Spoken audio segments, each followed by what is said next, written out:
All right. So, how many of you, let's just be honest, because I'm going to raise my hand as well, one of the worst things that you could possibly feel to do is like talk to someone about your faith and share? Like, how many of you have fear about that? Okay, everyone's hand should be up. Because fear is a real thing. Fear is the thing that stops each and every one of us from actually sharing our faith and talking to people that God's put in our lives. And so for us, as we talk about giving that peace that Christ has given us away to someone else, learning how to do that and practicing that muscle is actually really important. And so I think some of the reason a lot of Christians don't talk to the people that God's put in their life about their faith is because it's a muscle that they don't practice. I think if we all were to go and we're all going to tell someone about the gospel today, we're all going to talk to someone about Jesus today, if we're going to do that, a lot of us in this moment would have fear, either because you feel like you're going to do disservice to God, you feel like you don't know enough, you feel like you might misrepresent him, you feel like your faith isn't good enough or your life isn't in a good enough place. And all of those things are lies that the enemy uses to stop us from doing what he's asked us to do. And so what we're going to do is next Sunday after church, after we're done celebrating at the Lower House, from 12 to 2, I'm going to be leading a seminar on how to develop a spiritual conversation. And so this isn't going to be, we're going to go out in the street corner and we're going to stand on a soapbox and shout the gospel. This is going to be, how do you actually talk to the people that God's already put in your life about the most important person in your life? And so if you'd like to do that with us, you can scan this QR code, you can register for the event, you can show up afterwards. It's going to be from 12 to 2. It's going to be 2 weeks. 2 weeks on the 30th of March. Yes, the 30th of March. So on the 30th of March, we're going to be doing this. And so it's a really simple, practical thing. You're going to be practicing a lot of it with each other in the room, whoever shows. So if you've never shared your faith before, you've never talked out loud about Jesus, you're going to actually be practicing. I had the honor before I came here to be on staff. I worked for Sherwood Global, or the Gideons, and I was able to help develop a relational tool to be able to talk to people about your faith. And so we implemented that all across Canada. And so this is something that I have had the honor of leading all across Canada, and it's super practical, super simple. And so if you would like to come, please come. We're not going to force anything down you. We're just going to help you practice that muscle of talking to people about Jesus.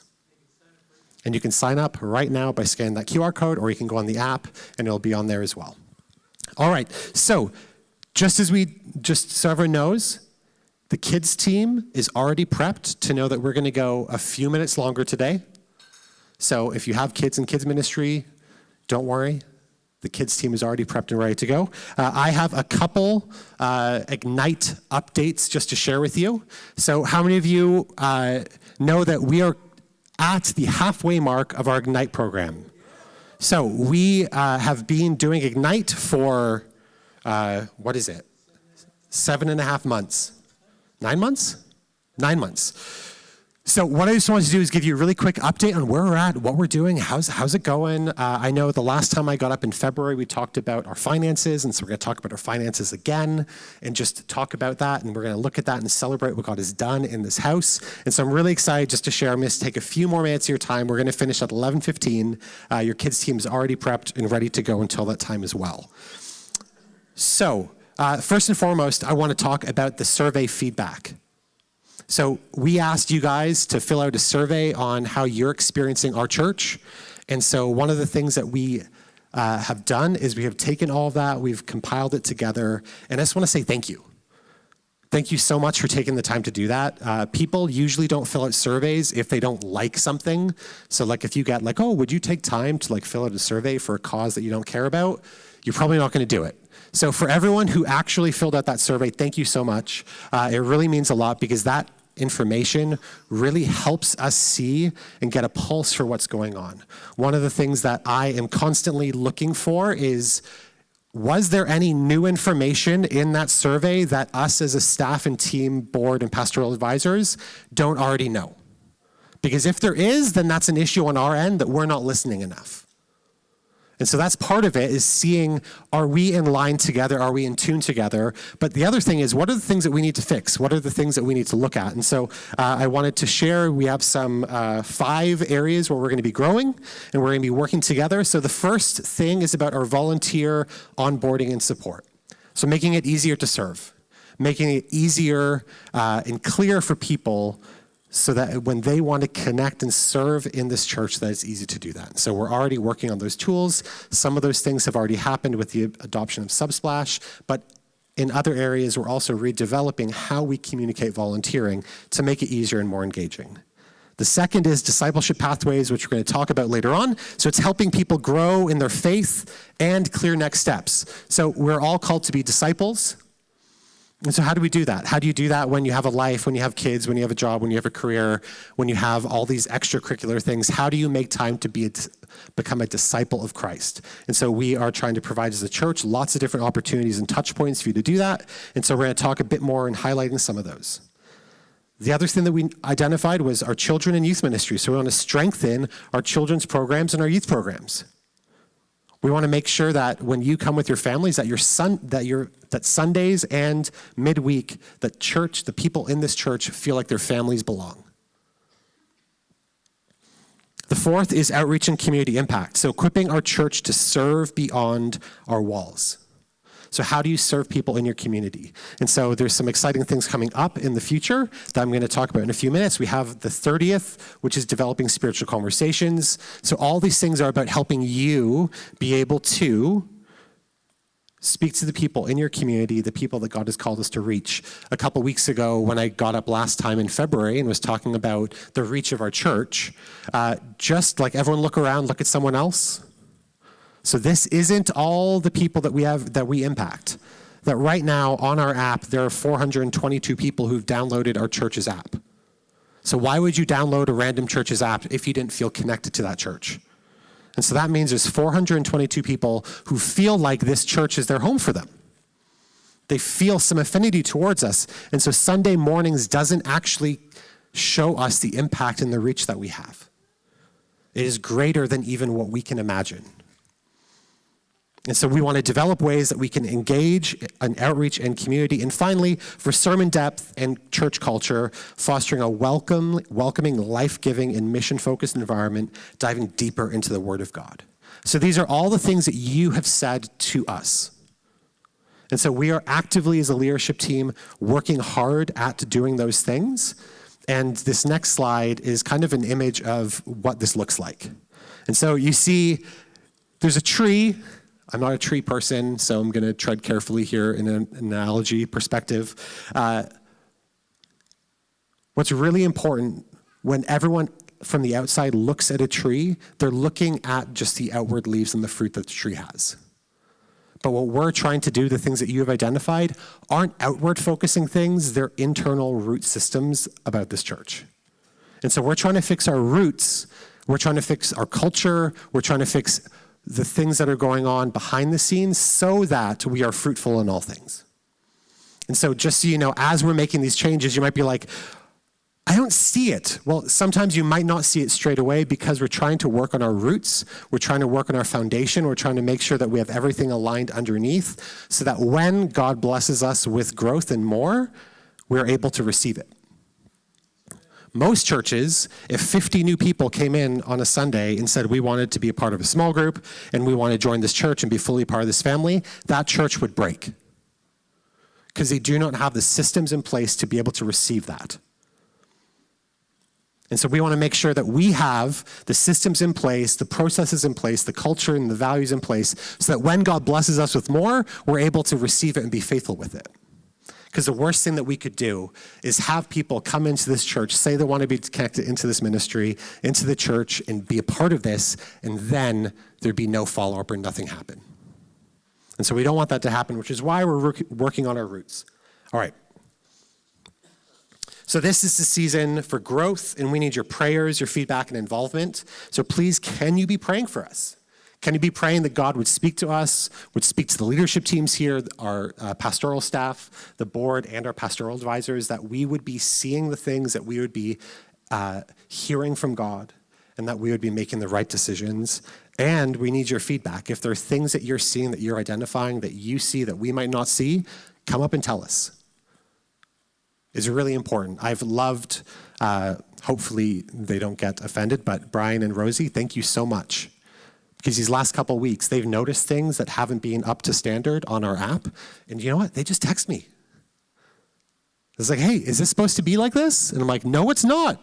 Or it is right now because I'm trying to fix it. Like, if you see something, please don't feel like you're going to offend me or offend Jim by coming up and talking to us, or offend Louisa by coming up and talking to us. We want to know. So if you see something, say something. And then finally, your involvement. We cannot do this without you. So as much as some of you would like, you didn't hire me to do everything, even though you'd probably like that, some of you. Actually, we're a church and we're a family, and so it takes involvement from all of us, and so we're looking for people constantly to get involved. And so if you have a desire to get involved on a deeper level, please come and talk to us. All right, so let's talk about the family room renovations. Do we have it? Okay, perfect. So this isn't just a renovation, it's an investment into our families, youth, and our future. And so what I want to show you now is an actual mock-up of what the family room will look like. Now, you might not be able to see all of that because it's from a bit far away. So the red lines are areas that we're going to be building. And so if we zoom in, go into the next slide for that one. So what I want to show you here is when you walk into the family room, what we're going to be doing is expanding on the left-hand side the existing nursing mother's room. And then we're going to be mimicking that on the right-hand side as well, creating space for things that we need, that we've figured out that we need to do. So first and foremost, one of the things that we're going to be doing is the building we're going to be renovating some of the walls, and we're going to be making some space. And other thing is more kind of the decor, the feel, and updating some of the technology that we have in there as well. So if we go to that next slide. So what are we doing? So the first thing that we're going to be doing is expanding the current nursing mother's room, and that's going to be developed into a sensory de-escalation space. So that not only on a Sunday we can serve the families that God has called us to reach and impact. And so we're talking, is it last week or the week before, we're talking about Extra as an event, that there are families that are actively looking for church, but because of their children's special needs, they're unable to consistently attend church on a regular basis. And so we really feel like as a church that this is a community that God has asked us to reach out to. And so we're developing a space so that we are able to support those families so that their children can come and feel safe, and then those parents can actually receive. The next thing we want to do is build a dedicated snack bar. So that's when you walk into the family, it would be on the right-hand side. So where the youth snack bar is, we're going to be building out a new youth snack bar and storage area for youth, and then the rest of that space is going to be chair storage. So when you go into the back, there's all those red chairs on the right-hand side. We're just going to lock it away. So part of that is so that the room looks appealing, not only for the ministries that use it, but also for future rentals if we try and generate some income as a church. The third one is transform the existing snack bar back into, I think it was the original nursing mother's room. So we're going to get rid of that partition wall there. I know historically when church was in the family room, that was like a one-way mirror situation. Don't worry, we're not going to do that, moms. It'll be walled up, and we're going to have new seating and chairs for moms to be able to feed their children, and we're going to make that space inviting. Along with that as well, we're going to be utilizing a live streaming software that Subsplash gives us so that when mothers are feeding their children, they can still be connected on a Sunday morning and not feel like they're missing out on church. We're going to be adding custom storage behind the stage. So when you look at the stage, we're going to be adding a new floor-to-ceiling curtain similar to the curtains that we have here so that we can hide all of the storage that's there. But we want to make more space on the stage so that we can actually use it to its fullest in its ability. We need to update some of the technology with that as well. The next slide goes to upgrading the stage and room lighting to allow ministries to have their own custom feel. So rather than painting the walls a unified, like, hey, we're going to do bright colors, it's going to be green and yellow and red and blue, and then someone decides to have a funeral in the family room, and there's all these bright colors, we want it to be customizable, and so we're going to be utilizing LED lights on the walls and updating the lighting in the room as well. And then finally, we're going to install a new security door in the room as well to be able to protect the things that God has given us, rather than just leave the room open, so that if someone were to break in, and that won't happen in Jesus' name, but if someone were to, then they have thousands of dollars of equipment that they could just steal. And then finally, we're going to be adding TVs in the family room and the nursing mother's room to provide greater flexibility for our kids and youth ministries and allow moms to stay connected during the service. So let's get down to numbers. How much is this going to cost us? So currently, right now, when we put all of the budget in place, minus some storage that we want to build, it's looking at around $41,000. So even if I double that, because sometimes you need to add extra in because things happen that we don't happen, what does that mean? That we have around $90,000 that we get to invest this next year into our youth, our children, and our families. So that is tangible resources and money that we get to invest into people and things to make sure that Sunday mornings are a place where people feel like they belong. And so this is not just about budgeting. This is about stewardship. Every dollar that you have given is being invested, and it's about changing lives and building the kingdom of God. I'm trying to work through this as fast as I can. Okay, so now we're going to talk about finances. Is everyone happy? So last time we talked, I told everyone that we had a $79,000 deficit. Guess what? God is faithful. And we don't, as a church, we are currently in a surplus. And as an Elora house, we're currently in a surplus. And as a school, we are currently in a smaller deficit, but it's a lot more manageable. Yeah. Okay, so in this next slide, so we're more than just a church. So if you did not know, when we file with the CRA every single year and we go to the government and say, hey, here is our books, here's everything we do, it is not just a church. It is the church, it is Elora Road Christian School, and it is also Elora House. So when I'm talking, and when I talked previously, what I was talking about our deficit being, it was a holistic deficit between all three of us. And so next week, we're going to be celebrating about Elora House in 5 years, and I just want to give everyone an update. Elora House does have a surplus right now, and they're in a very good place. I think over the last couple of months, they did their coldest night of the year, where they raised just over $80,000 for the ministry, and before that, they got a large donation coming in at the end of the year. And so God is faithful. And so we get to celebrate with the Elora House next Sunday, so get ready for next Sunday to celebrate and hear God's stories. But today, we're going to be talking about the church and the school when we're talking about finances, and so I think I have another slide. All right. So if you'd ever like to know what we do with our money, this is it.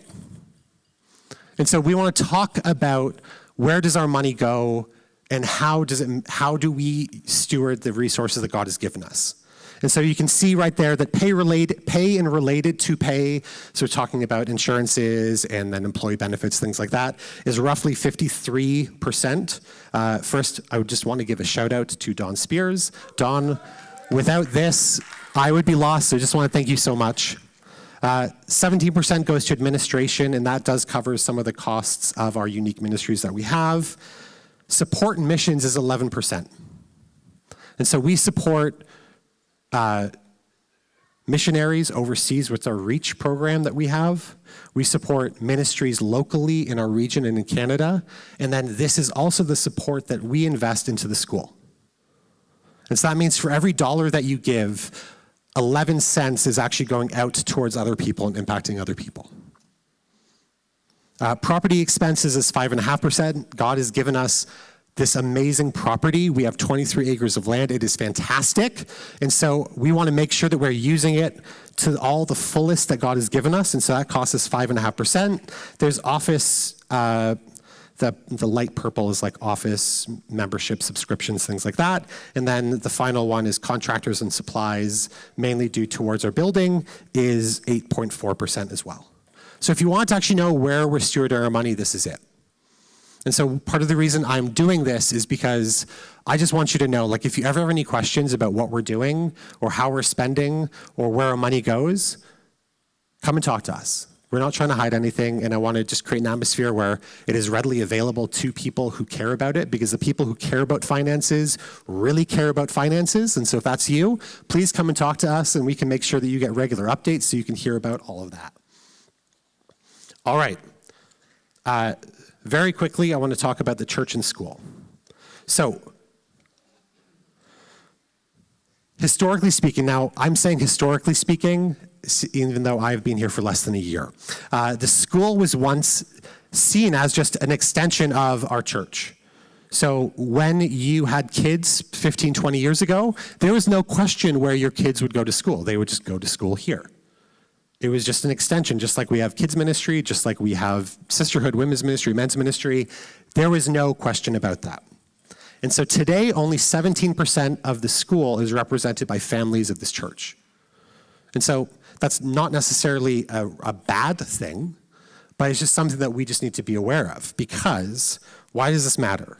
That 80+% of the students are coming from diverse backgrounds, families representing 25 churches, and some families attend this church where they currently do not have a church.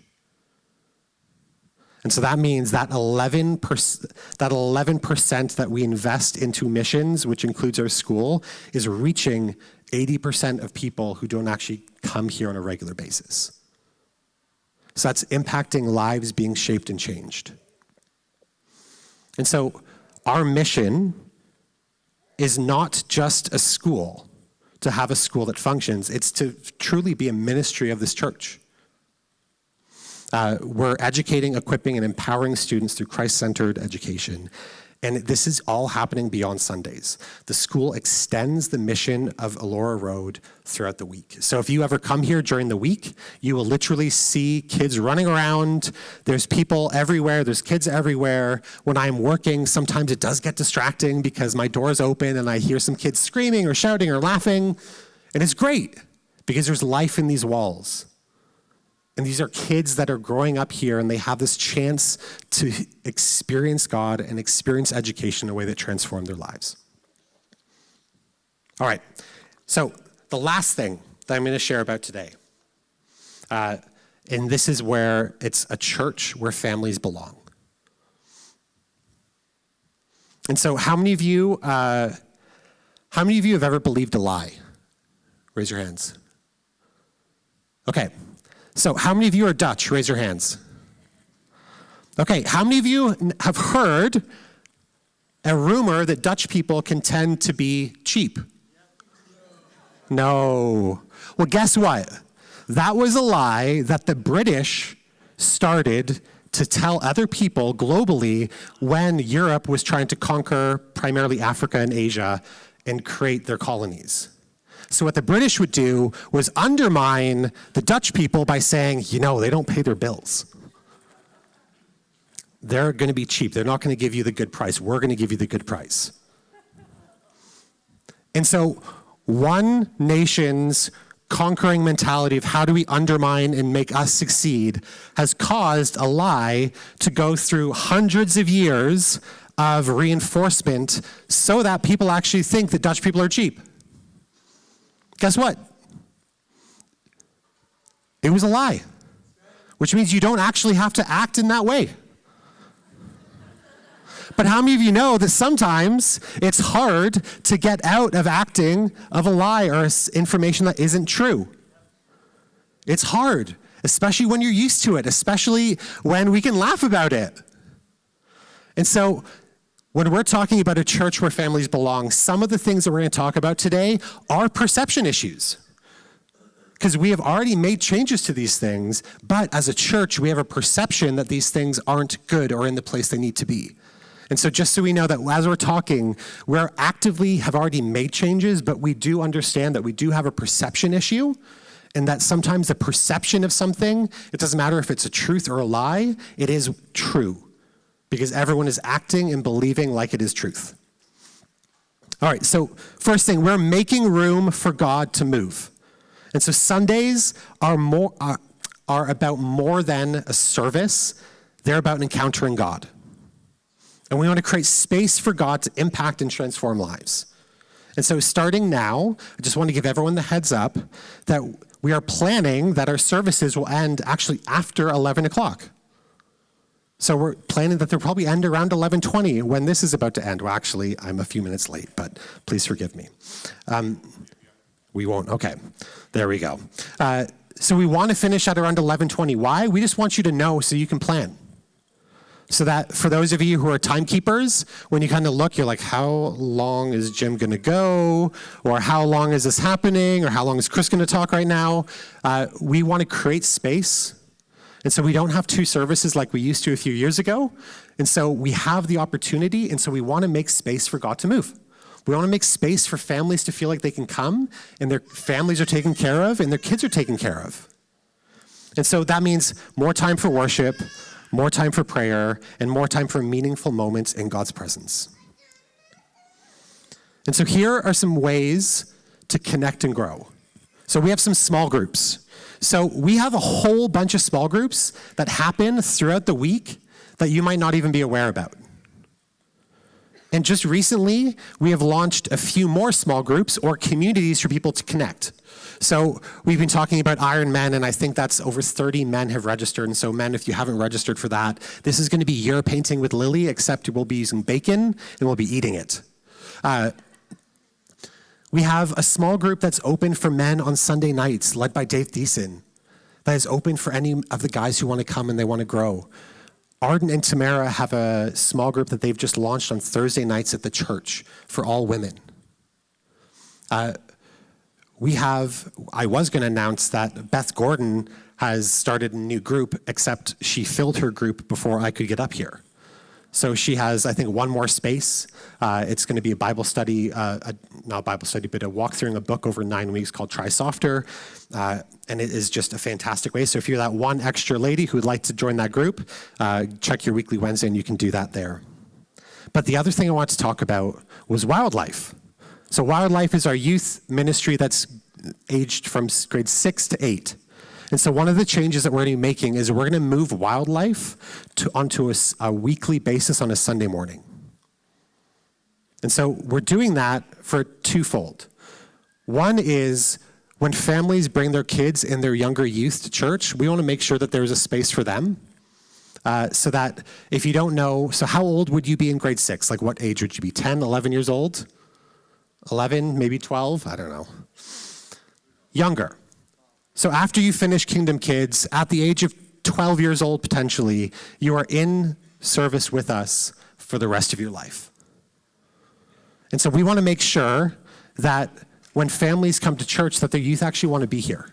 Not to say that Sunday mornings in this service doesn't actually hit the need, but what we want to do is create a space where community can develop and that youth can grow and love to want to be here.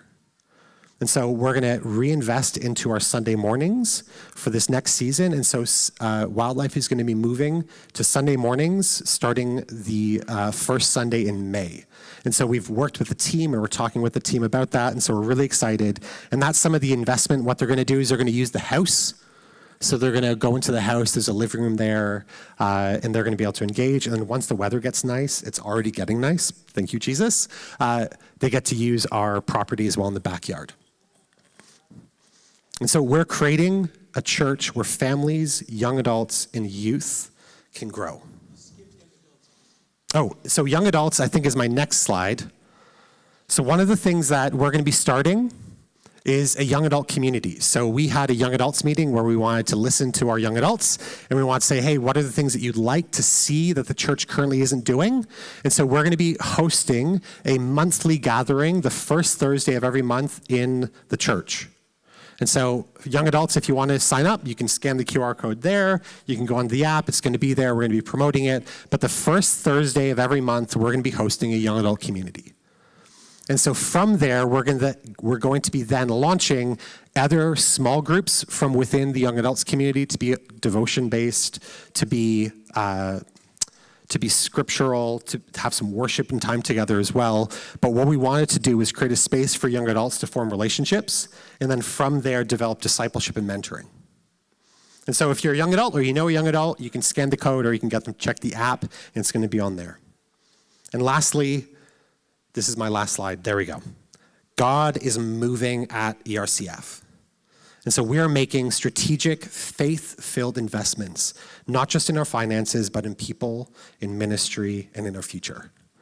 The fact that we went from being in a deficit across all three of our entities, church, school, and house, to now only have a deficit in the school, and that is actively being worked at by the school as well. They're making huge strides to be financially sustainable themselves. It's huge to be in a deficit and then to say, actually, we have a $1,200 surplus. Now, it will be interesting to see because we did cancel church that one Sunday. So if you didn't tithe that Sunday that we canceled church, please feel free to do so. We'd like to keep a balanced budget. So we'll see. But overall, I just want to say thank you. Thank you for being faithful and listening to God. This isn't about us making changes, about Jim, myself, and Louisa talking about things. This is about your faith, your prayers, and you getting involved in being a part of this church. And without you, none of this could happen. And so I just want to say thank you. Thank you for being a part of the Laura Road. Thank you for being with us. Thank you that because of you, we're able to impact people far beyond this room. We're impacting families and communities all over the world. We're impacting the future generations of Christians who come to school here. We're impacting the ladies' lives who go into a Laura house, all because of your faithfulness. And so thank you.